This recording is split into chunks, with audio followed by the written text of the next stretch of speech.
Sir मैं पूछना चाहूँगा कि यूपीएससी प्री के लिए बच्चों को क्या स्ट्रेटजी अपनानी चाहिए, उनको क्या पढ़ना चाहिए और मेंस के लिए उनको क्या एग्जैक्ट में चाहिए? आप प्लीज़ शॉर्ट में थोड़ा बताएँगे? प्री की थोड़ी और मेंस की स्ट्रेटजी दोनों अपने आप में थोड़ी बहुत डिफरेंस होता है इनमें। जनरली जो कोई बच्चा प्रिपरेशन शुरू करता है तो उसके लिए चाहिए कि वो अपने बेसिक्स को अच्छे से करे। इसके लिए ज़रूरी है कि वो एनसीईआरटीज़ को पढ़े, या एनसीईआरटीज़ ना पढ़े तो आजकल कोचिंग्स के अच्छे अच्छे कंपाइलेशन आ गए हैं। तो किसी एक कोचिंग के कंपाइलेशन उठा ले और उनको अच्छे से रट डाले और उनका इतना रिविजन करे कि वो आप चीज़ का उनमें आप कंफर्टेबल फील करना शुरू कर दें। और कई बार ऐसा लगता है कि इकोनॉमिक्स के कॉन्सेप्ट समझ में नहीं आ रहे पढ़ के, तो यूट्यूब पे क्लासेस पढ़िए, मिल जाएंगी आपको कहीं भी किसी भी टीचर की। एक टीचर को फॉलो करो, उसको पढ़ लो। जब आपके सारे बेसिक सब्जेक्ट अच्छे से क्लियर हो जाएं, आपको लगे कि हाँ अब आपका बेसिक बेसिक हो गया है, तो बेसिक जो किताबें हैं लक्ष्मीकांत, स्पेक्ट्रम, इनको भी पढ़ लें। ये आपका मोटा मोटा मेन सिलेबस है जो आपने कर लिया है। उसके बाद आपको क्या है कि अगर आप मतलब एक साल है तो फिर मेंस के जो सिलेबस है उसको कवर कर लीजिए। जैसे एथिक्स की क्लासेस ले लीजिए, आपका ऑप्शनल सब्जेक्ट पूरा कर लीजिए। उसके बाद जब प्री में 6 महीने जब लास्ट में रह जाते हैं तो 6 महीने आपको पहले अटेम्प्ट में प्री के लिए देने होते हैं। वहाँ पर सारी स्ट्रेटजी सिंपल है। आपको लास्ट ईयर के पेपर्स को एनालिसिस करना है, उनको लगाना है, उनको देखना है, और उसके अलावा अच्छे से रिविजन करता है। जितना भी आपने अब तक पढ़ा है उसको ठीक ठाक 5-7 बार 10 बार उसको रिवाइज करके जाना है। कोचिंग्स के लास्ट में कंपाइलेशन आते हैं, जैसे विजन का PT 365 आता है, उसको आप पढ़ सकते हैं लास्ट में जाके, उसको अच्छे से आप रट सकते हैं। और आप जितने भी मॉक टेस्ट लगाएं उतने कम है। मॉक टेस्ट से आपको प्रैक्टिस आएगी और चीज़ें कॉन्फिडेंस आएगा।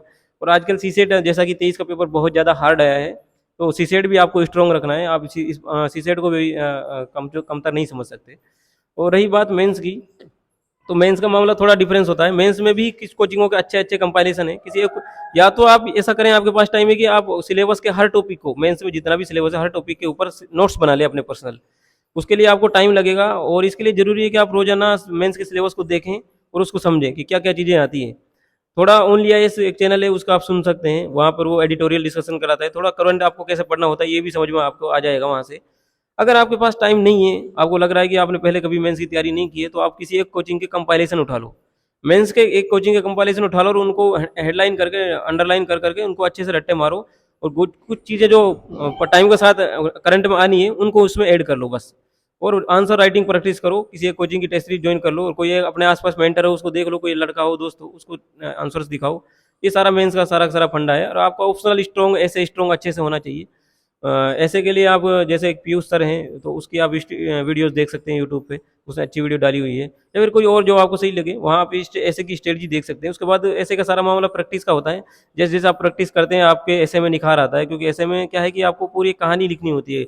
पूरा पूरा पैराग्राफ दूसरे पैराग्राफ से जुड़ा हुआ होता है, जिसमें एक मास्टर जो उसको पढ़ता है, टीचर जो उसको लगता है कि यार चीज़ें एक दूसरे के साथ जुड़ी हुई हैं। तो ऐसे के लिखने की अपनी एक कला है जिसको आपको सीखना होगा। इसके अलावा आपका एथिक्स भी ठीक ठाक अच्छा होना चाहिए। इसके लिए आप क्लासे फेवर कर सकते हैं किसी भी एक टीचर की। आप इंग्लिश मीडियम में तो आप लोकमान आईएएस देख सकते हैं, या फिर हिंदी में है तो आप कोई ना कोई कंपाइलेशन उठा सकते हैं। जैसे धर्मेंद्र जाकर है, हमारे दोस्त हैं, उनके आप चैनल को फॉलो कर सकते हैं टेलीग्राम पर, उसके नोट्स आप पढ़ सकते हैं। तो इन चीज़ों को आप फॉलो कर सकते हैं। और ऑप्शनल आपका स्ट्रॉन्ग होना ही चाहिए। आप अच्छे से रिवीजन करके, हिंदी मीडियम में है तो आप हिंदी लिटरेचर या हिस्ट्री, कोई इन दो में से कोई एक ऑप्शनल चुन सकते हैं। इंग्लिश में है तो आप कोई सा भी ऑप्शनल ले सकते हैं। जनरली बच्चे सोशियो और एंथ्रो लेते हैं, इनमें से आप अपना जो भी आपको सही लगे वो ले सकते हैं आप। ये सारी स्ट्रेटजी होती है। ये टाइम के साथ ऑब्जर्वेशन आती है, धीरे धीरे आप प्रिपरेशन करते हैं, चैलेंजेज आते हैं, फिर आप उनको सही करते हैं। तो ये सारी स्ट्रेटजी के साथ आपको काम करना होता है।